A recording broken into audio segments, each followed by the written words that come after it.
Hello বন্ধুরা, আপনারা সবাই কেমন আছেন?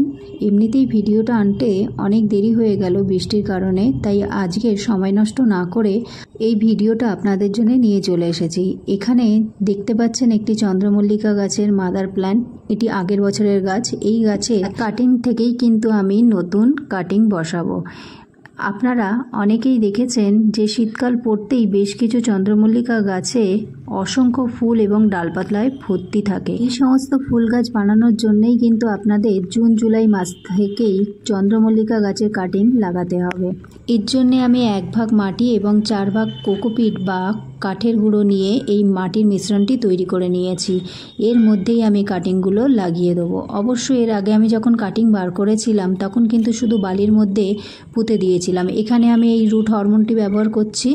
আগে কিন্তু আমি কোনো রুট হরমোন ব্যবহার করিনি। সেখানেও যে শিকড়গুলো বার হয়েছিল সেগুলোও কিন্তু খুব ভালো ছিল। একটি ফাঙ্গিসাইড নিয়ে নিচ্ছি, কারণ এখন ঘন ঘন বৃষ্টি হচ্ছে, ফাঙ্গাস লেগে যাওয়ার সম্ভাবনা আছে, সেই জন্য আমি একটা ফাঙ্গিসাইড নিয়ে নিলাম। এই গাছ থেকে আমি প্রথমে কাটিংগুলো কেটে নিয়েছি। এটা অনেক বড় কাটিং হয়ে গেছে। এটা মাঝখান থেকে কেটে দিয়ে 3 থেকে 4 ইঞ্চি মাপের আমি ছোট ছোট কাটিং করে নেব। নিচের পাতাগুলো সবগুলো কেটে দেবো। কেটে দিয়ে উপরের যে পাতাটা আছে সেটাকেও কেটে দেবো। ফলে এই যে এখানে যেভাবে দেখছেন এইভাবে পাতাগুলো সব কেটে নিয়ে আমি রুট হরমোন লাগিয়ে একটা একটা করে মাটির মধ্যে পুঁতে দেব।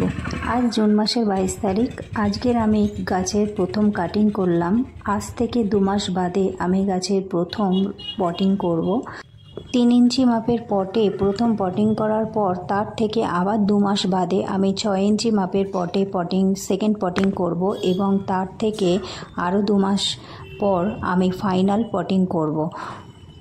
অবশ্য সেই সময় যদি গাছ না বেশি বুশি বা ঝাড় হয় তাহলে কিন্তু আমি আরও 2 মাস বাদে গাছের ফাইনাল পটিং করতে পারি। এইভাবে আমি রুট হরমোনে লাগিয়ে আমি এইভাবে মাটির মধ্যে পুঁতে দিচ্ছি।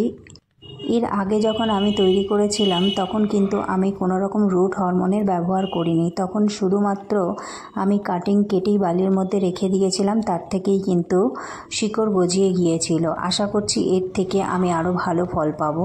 তবে এটি আমি প্রথমবার এইভাবে রুট হরমোন লাগাচ্ছি। এই ধরনের বুশি চন্দ্রমল্লিকা তৈরি করার জন্য কিন্তু পিঞ্চিংটা নির্দিষ্ট সময়ের মধ্যে করতে হবে। পিঞ্চিংটা যদি ঠিক সময়ে বা ঠিকভাবে করা না হয় তাহলে কিন্তু গাছ বুশি হবে না।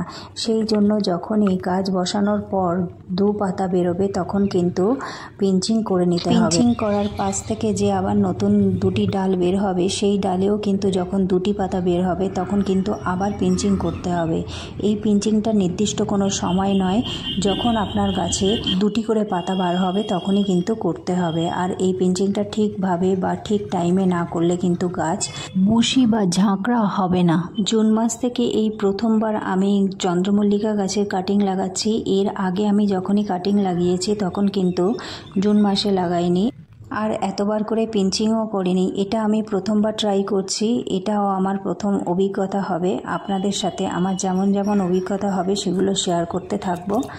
আর ভিডিওটি ভালো লাগলে অবশ্যই লাইক, শেয়ার এবং কমেন্ট করবেন। দেখুন আমার গাছের কাটিংগুলো সব লাগানো হয়ে গেছে।